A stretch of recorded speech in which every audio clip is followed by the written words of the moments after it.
Bonjour, chers frères et sœurs, que le nom du Seigneur soit béni pour ces instants que nous allons passer ensemble à la méditation de la parole de Dieu. J'aimerais partager cette courte méditation avec vous dans le livre de 2 Rois, chapitre 4, à partir du verset 1 à 7.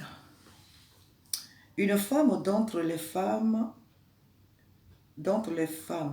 des fils des prophètes cria à l'Éternel en disant: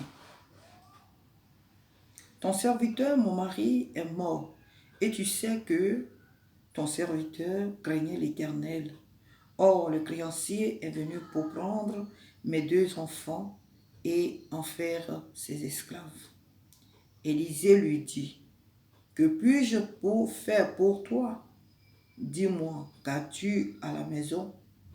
Elle répondit: ta servante n'a rien du tout à la maison qu'un vase d'huile. Qu'un vase d'huile. Et il dit: va demander au dehors des vases chez tous tes voisins, des vases vides, et n'en demande pas un petit nombre. Quand tu seras rentré, tu fermeras la porte sur toi et sur tes enfants. Tu verseras dans tous ces vases et tu mettras de côté ceux qui seront pleins. Alors elle le quitta. Elle ferma la porte sur elle et sur ses enfants. Ils lui présentèrent les vases et elle versait. Lorsque les vases furent pleins, elle dit à son fils: prête-moi encore un vase. Mais il lui répondit: il n'y en a plus de vase. Et l'huile s'arrêta. Elle alla le rapporter à l'homme de Dieu et il dit: va vendre l'huile et paie ta dette. Et tu vivras, toi et tes fils, de ce qui restera. Amen. Dans ce texte, nous venons de voir qu'il y avait une femme, la Bible dit, parmi les fils des prophètes, qui avait un sérieux problème. Et cette femme, à la mort de son mari lui a laissé des dettes. Son mari, qui était un homme de Dieu, certainement, peut-être qu'il était un prophète, un pasteur, apôtre, on ne sait pas. En ancien temps, on va se limiter tout simplement au fait que cet homme était un homme de Dieu, mais à sa mort, il n'a rien laissé à sa femme, à sa famille, que des dettes. Alors, cette dette, pour pouvoir la payer, les créanciers ont trouvé bon, puisqu'ils voyaient que la femme n'avait pas de moyens pour pouvoir payer cette dette. Il fallait lui prendre ses 2 fils qui allaient travailler pour eux comme des esclaves pour pouvoir rembourser ses dettes. Dieu merci pour elle, un jour, l'homme de Dieu va passer par son chemin et elle va lui exposer, comme on appelle, son problème. Et la Bible dit que l'homme de Dieu va lui dire que qu'est-ce que tu as dans ta maison?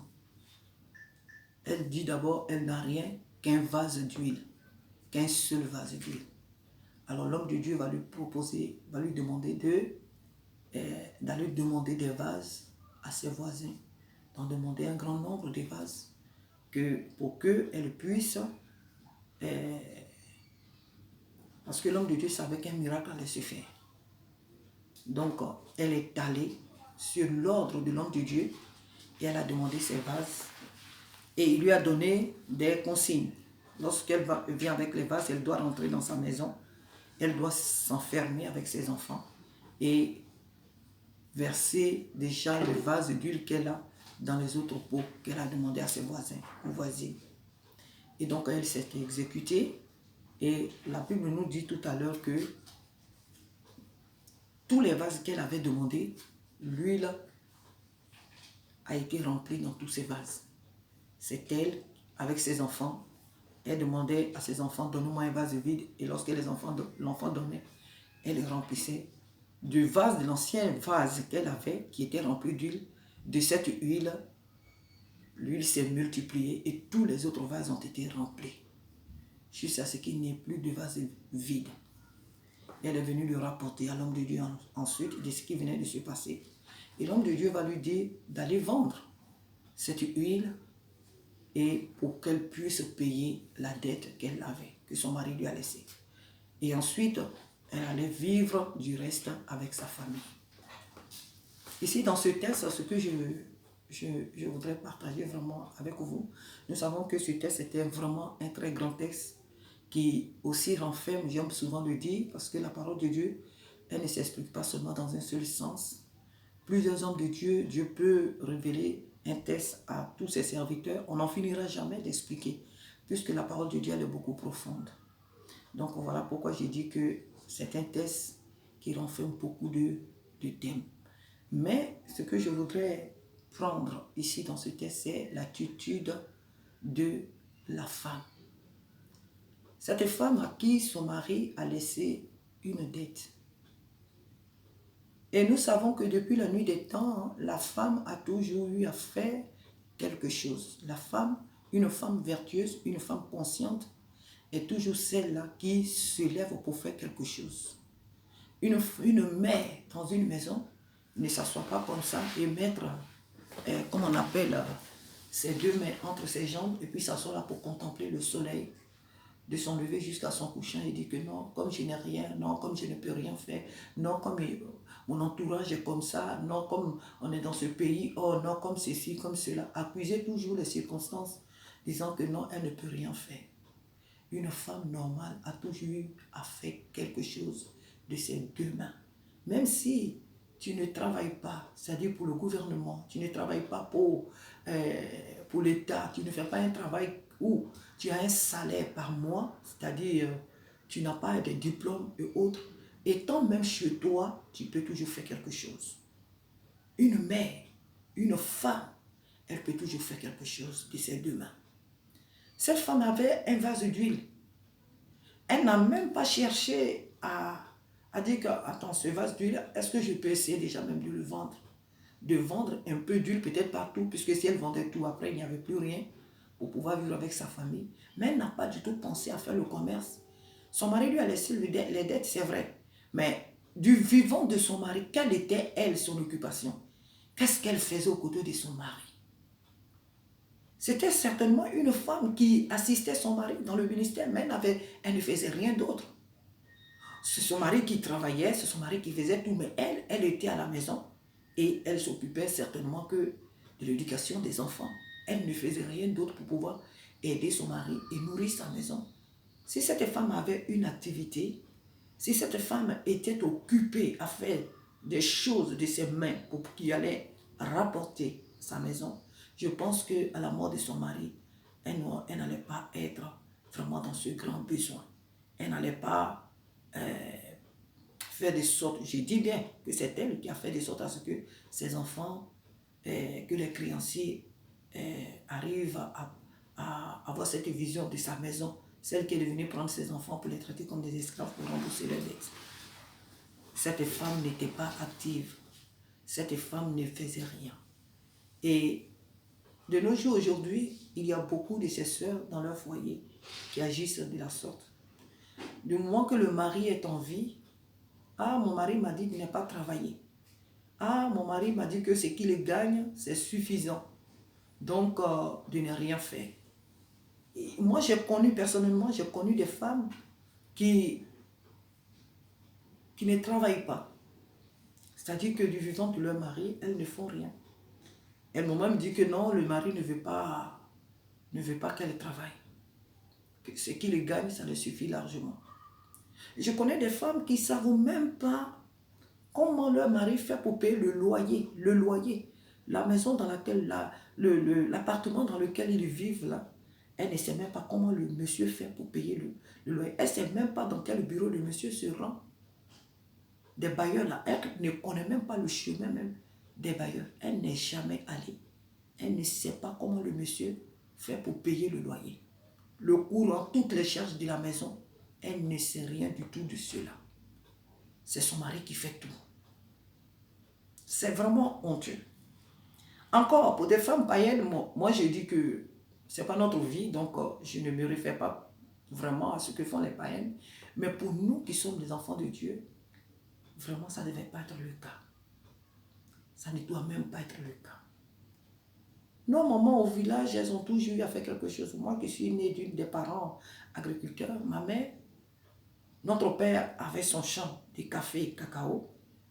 Et en plus, c'était le plus grand cultivateur de planteurs de toute la région. Mon père. Mais notre mère a toujours eu, elle, sa plantation à elle, où elle mettait des ignames, le manioc, et l'haricot, les tarots, le gombo, tout ce on peut citer. Notre père avait cette grande plantation de café cacao dont il s'occupait. Mais tout le reste, là, c'était ma mère. Elle avait sa petite plantation à côté qu'elle cultivait, où elle pouvait trouver l'igname, tout ce que je viens de citer, tout ce qu'on peut mettre dans la sauce. C'est ma mère qui s'en occupait. Même le champ de riz, la rizière, c'était aussi la charge de ma mère. Mon père, pour nettoyer le champ de foie, il venait aider la maman. C'est lui qui faisait la clôture en tant qu'homme, c'est lui qui faisait la clôture. Mais pour nettoyer dans le champ et tout, il venait quelquefois aider la maman et nous, les enfants de foi, pour nettoyer, nettoyer dans ce champ de riz, pour permettre au riz de bien pousser. Mais c'est notre mère qui s'en chargeait. À la récolte, c'est elle seule qui est, et nous, et quelquefois ses camarades qui l'accompagnaient, qui s'en occupaient. Donc, nos mamans ont toujours travaillé. Ce n'étaient pas des femmes qui attendaient que leur mari fasse tout. Que ce soit leur mari qui se démerde, parce que la Bible a dit que c'est à l'homme de s'occuper de sa maison, de nourrir sa maison. Donc, elle n'avait pas les mains croisées. Cette femme avait un gros problème. Elle avait des enfants. Elle n'avait pas pensé qu'un jour, son mari pouvait mourir. Alors, elle est restée là comme ça, regarder son mari, tout fait à la maison. Et malheureusement pour elle, un jour, cet homme va partir. Dieu va rappeler son mari.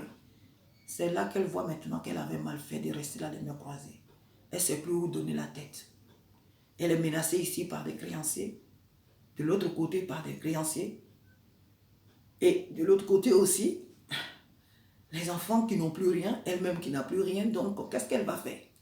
Elle était vraiment dans l'obligation de laisser ses enfants aller travailler comme des esclaves. C'est vraiment honteux. C'est malheureux. Je ne saurais même pas comment qualifier l'attitude d'une telle femme qui livre ses enfants à l'esclavage. Il y a plusieurs manières de livrer ses enfants à l'esclavage. Il y a plusieurs manières. Quand on est une femme dans un foyer, dans une maison, et qu'on n'entreprend rien, on est assise comme ça. On n'a pas d'idée. On ne voit pas loin. C'est une vision qu'on est en train de transmettre à nos enfants. C'est une mauvaise vision qu'on transmet aux enfants que nous avons. Une maman qui se contente que des miettes. Tu n'es pas un modèle pour tes enfants. Tu ne peux pas dire, si jamais ce sont des fils, tu ne peux pas leur dire demain d'épouser des femmes qui entreprennent, des femmes qui sont ceci, cela, des femmes qui doivent les aider, parce que toi-même, tu n'es pas un exemple. Tu ne peux pas demain en vouloir à tes belles filles si elles ne sont pas des femmes entreprenantes. Si elles attendent que ce que ton fils ramène à la maison, tu ne peux pas les en vouloir. Vraiment, ce texte, quand je le lis, je lis ma Bible, je vois l'attitude de certaines femmes vraiment vertueuses, des femmes qui se battent, des femmes qui font vraiment de grandes choses. Mais cette femme, celle-là, dans ce texte-là, quand je la vois, vraiment, elle est pour moi une honte. Une femme normale ne doit pas vraiment réagir comme ça. Une femme, dans son foyer, elle ne doit pas réagir comme ça. Et là, ici, il est question de la femme, donc moi, je ne parlerai que de la femme. Je sais qu'il y a des hommes aussi qui sont dans leur foyer, des fois, qui attendent que ce soit la femme qui fasse tout. Mais ce n'est pas de cela qu'il est question ici. Ici, dans ce texte, c'est l'homme qui est parti. Et l'homme qui n'est plus de ce monde, qui est parti. Donc, la femme, elle avait la charge de ses enfants. Elle avait la charge de son foyer. Mais comme elle était habituée à ne rien faire, elle n'avait aucune idée. À la mort de son mari, elle ne savait plus comment faire. Elle était submergée par l'événement. Elle ne savait où donner la tête. Elle devait nourrir ses enfants.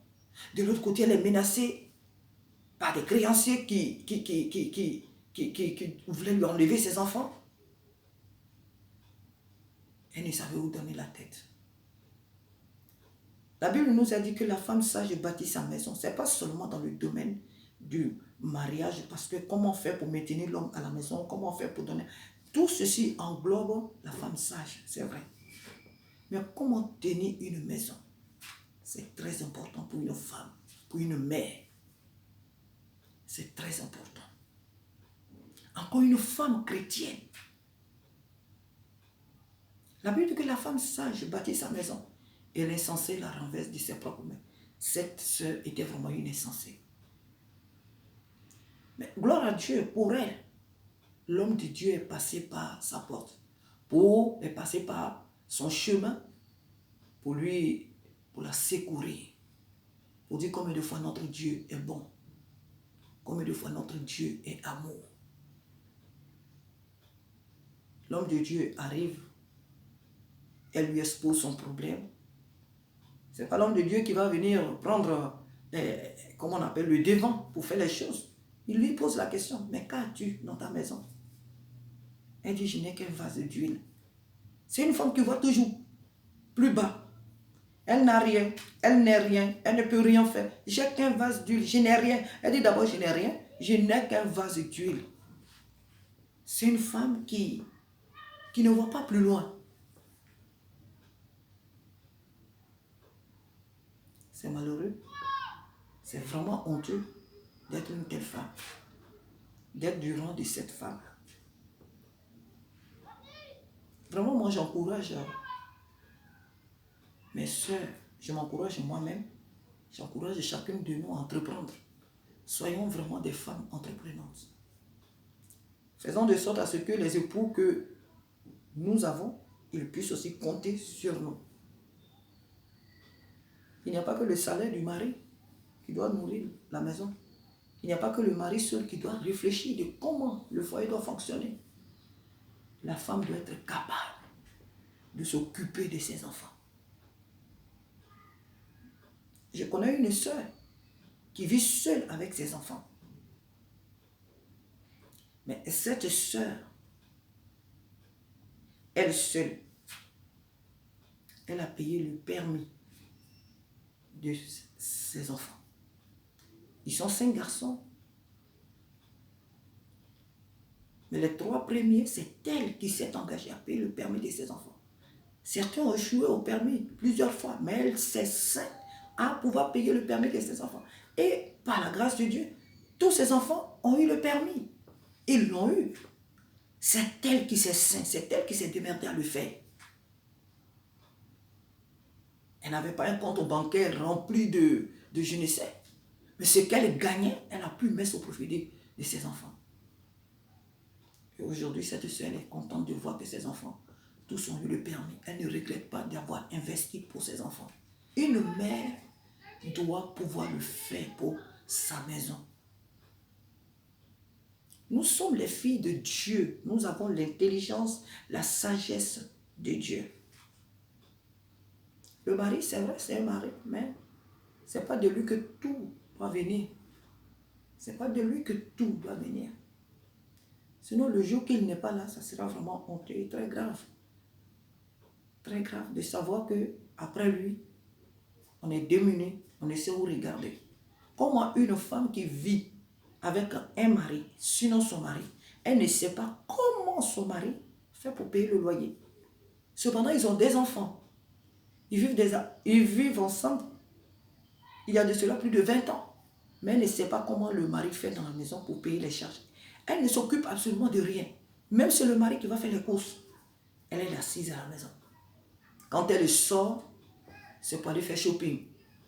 C'est pour aller acheter, elle, ses vêtements. Mais elle est à la maison. Pourquoi? Parce que le mari lui a dit de ne pas travailler. Au pot.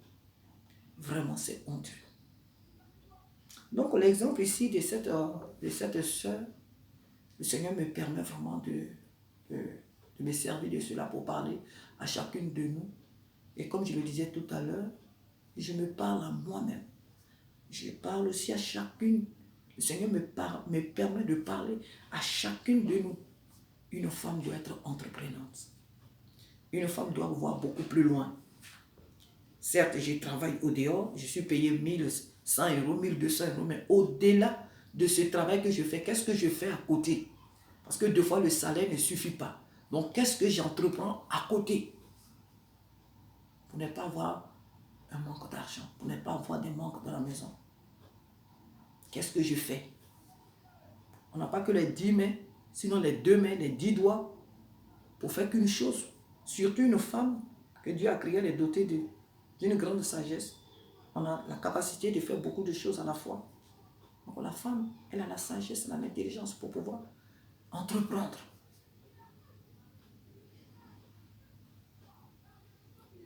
Elle a suivi les consignes de l'homme de Dieu. Il lui demande, qu'est-ce que tu as chez toi? C'était une question tout simplement pour lui dire que mais tu as tout ce qu'il te faut pour ne pas que tes enfants soient réduits à l'esclavage. Tu as tout avec toi. Comment tu peux dire que tu n'as rien? Tu as tout avec toi. Et encore, ce qui me vient à cœur, c'est que elle était la femme d'un homme de Dieu. Elle dit, ton serviteur craignait Dieu. Donc, ce qui veut dire que c'était un serviteur. Qu'est-ce qu'elle a appris du ministère de son mari? Qu'est-ce qu'elle a appris? Qu'est-ce que cette femme a vraiment appris? C'est une femme vraiment qui s'en foutait. Hein? Qu'est-ce qu'elle a appris vraiment du ministère de son mari? De la marche de son mari qui craignait Dieu. Qu'est-ce qu'elle a appris dans leur ministère? Qu'est-ce qu'elle a appris du vivant de son mari avec ce Dieu dont elle parle, que son mari craignait? Qu'est-ce qu'elle a appris? Elle n'a rien appris de ce Dieu. Quand son mari prêchait, certainement son esprit était ailleurs. Il faut que l'heure arrive, elle va sortir pour aller faire la cuisine, pour aller manger, pour aller se promener. Elle ne prenait rien au sérieux. Elle n'avait aucun témoignage du ministère de son mari. Elle n'avait aucun témoignage de Dieu. C'était une femme qui vivait comme ça, à la légèreté. Donc pour elle, quand on n'a rien, on n'a rien. On doit s'asseoir. Oh, un enfant de Dieu a toujours quelque chose. Qu'as-tu chez toi à la maison? Je n'ai rien, j'ai qu'un vase d'huile. Ce n'est pas le langage d'un enfant de Dieu. Ce n'est pas le langage d'une fille de Dieu. Nous avons toujours quelque chose à donner. Toujours quelque chose. Là où tu es, tu as quelque chose à faire. Tu as quelque chose à donner. Il y a des talents qui sont en toi. Et tu as des capacités pour réaliser des grandes choses. Tu as des capacités pour faire des grandes choses.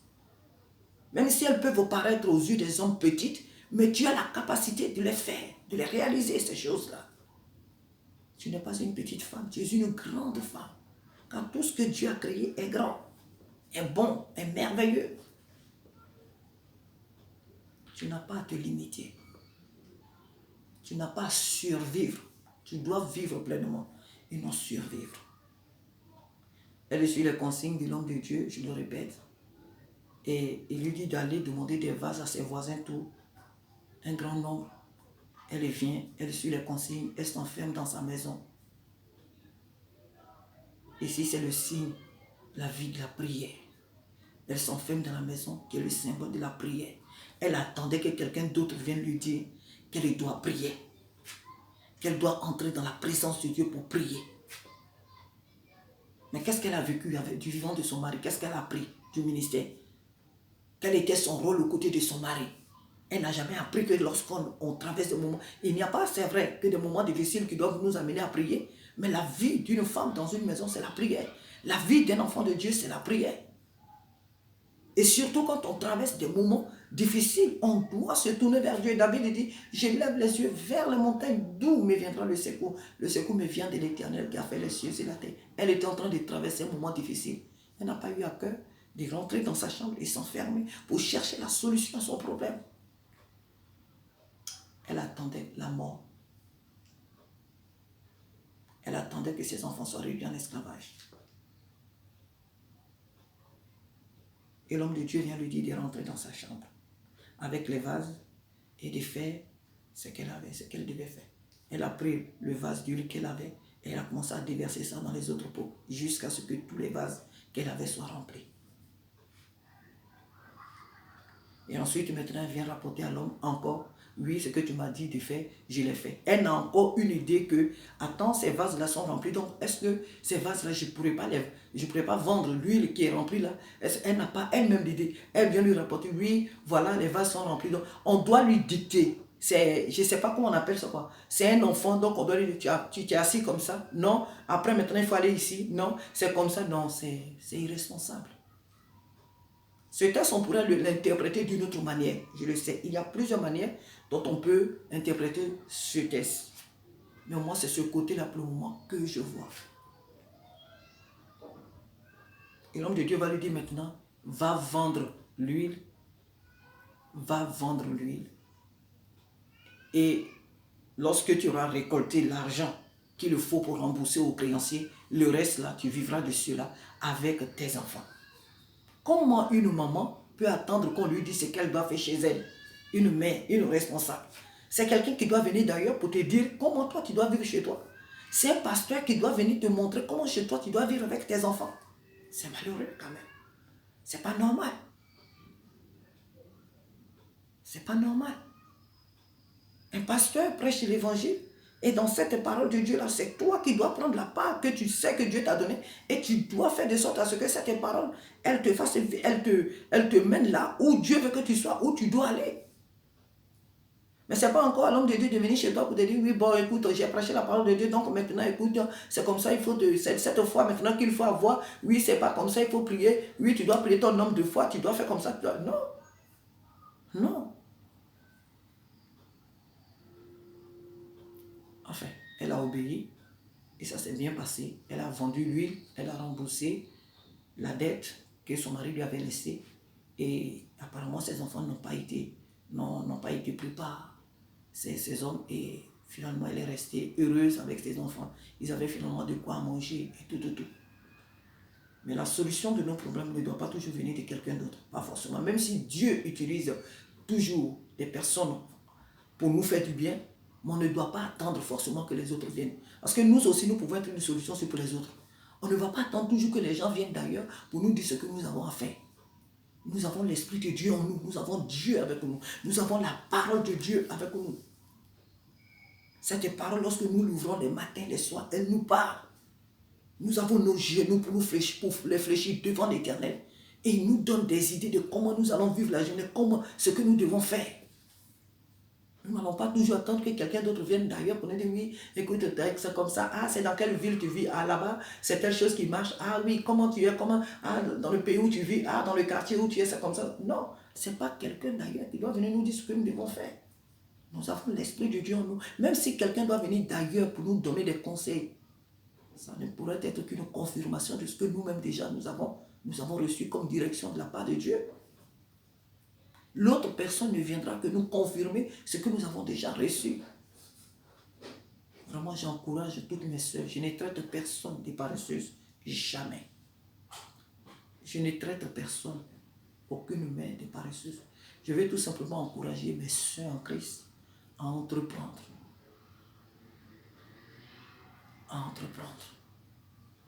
À voir plus loin. S'il y a des soeurs dans leur foyer qui attendent tout de l'homme, que ce ne soit plus le cas. Parce qu'il peut arriver que l'homme demain ne soit plus là. Alors, il peut arriver que ce secours-là, naturel que nous avons, ne soit plus là. Arrêtons de dépendre de l'époux. Arrêtons de dépendre toujours de quelqu'un. Arrêtons de dépendre de nos maris. Faisons de sorte à ce qu'eux aussi comptent sur nous. Faites de sorte à ce qu'ils comptent aussi sur vous. Et surtout que nous qui venons d'Afrique, nous tous, on a laissé des parents, on est venus ici. Et ces parents-là, ils appellent ici souvent pour des besoins. Si tu es là que tu ne fais rien, que les parents doivent appeler. Ah, ma fille, envoie-moi telle ou telle chose. Et que c'est le mari qui doit aussi faire les mandats de tes parents à tout moment. Voyons, ce n'est pas sérieux. Il peut le faire s'il le peut. Mais ce n'est pas du tout à tout moment. Il doit s'occuper de tes parents. Il doit s'occuper de lui, ses parents. Non, ce n'est pas sérieux. C'est pas sérieux. Alors que si vous êtes à deux, si tu entreprends, si tu fais quelque chose pour l'aider, vous saurez comment gérer tous les problèmes, toutes les dépenses qui vont surgir dans votre maison. Sois une sœur, une mère entreprenante. Sois dans l'entrepreneuriat. Ne compte pas que sur ton mari. Parce qu'un jour, le jour qu'il va, je ne souhaite pas qu'il meure. Il y a des femmes qui meurent avant le mari. Il n'y a pas que le mari qui peut mourir avant la femme. Loin d'eux. Dieu peut te prendre avant ton mari. Mais ici, dans ce test-là, c'est le mari qui est parti avant la femme. C'est pourquoi je parle plus des femmes qui vivent seules. C'est pourquoi je parle plutôt des sœurs qui, dans leur foyer, je dis qu'elles ne doivent pas compter sur leur mari. Le mari, c'est vrai, il s'occupe de sa femme, il fait ce qu'il peut. Je dis pas que le mari n'a pas le droit de s'occuper de sa femme ou que la femme ne doit pas compter sur son mari, bien sûr, mais je sais que vous avez l'intelligence pour comprendre ce que je suis en train de dire. Ne vous créez pas de problèmes. Ne faites pas de sorte à ce que le jour où ce conjoint ou votre mari n'est plus là, n'ayez pas de problème. Ne faites pas de sorte à ce que vous soyez perdu à son absence. Prenez-vous en charge. Vous savez, quand une femme ne sait rien faire, elle peine beaucoup son mari. Si ce mari est un homme consciencieux, il est beaucoup peiné. Même quand il est un peu malade, surtout quand il a des enfants avec cette dernière, il est beaucoup peiné. Il se dit, oh là là, le jour que je ne serai pas là, vraiment, ce sera fini pour mes enfants. Parce que il ne va pas peut-être le dire à tout moment, mais il te regarde, il regarde tes actions. Il te regarde, il se dit, mais le jour que je ne serai pas là, mes enfants seront perdus. Des fois même, il préfère même partir vers Dieu quand tous ses enfants auront fini leurs études, ils auront la capacité de travailler. Il dit, mais si je laisse mes enfants à une telle femme, vraiment, mes enfants seront foutus. Parce que tel que je vois cette femme, elle ne pourra pas s'occuper de mes enfants. C'est pour un jour traîner dans les secours populaires, resto du cœur, par-ci, par-là avec mes enfants. Ils vont peut-être même un jour les expulser de leur appartement parce qu'elle ne sera pas dans la capacité de payer le loyer. Alors que les enfants sont encore jeunes. Quand il a un petit mal même, il a peur. Il a peur de quitter le monde. Il a peur de partir. Mais un homme qui voit sa femme qui se bat, une femme mais vraiment sage. Je ne dis pas qu'il sera toujours heureux de quitter le monde, non, mais même si un jour il devait quitter le monde, il va en paix. Il sait que cette femme-là, je sais que si je ne suis pas là, elle peut assumer. Oui, c'est une femme sur laquelle je sais que si je ne suis pas là, mes enfants ne seront pas malheureux. Même si elle va se remarier, mais mes enfants ne seront pas malheureux. Elle a la capacité de pouvoir les tenir.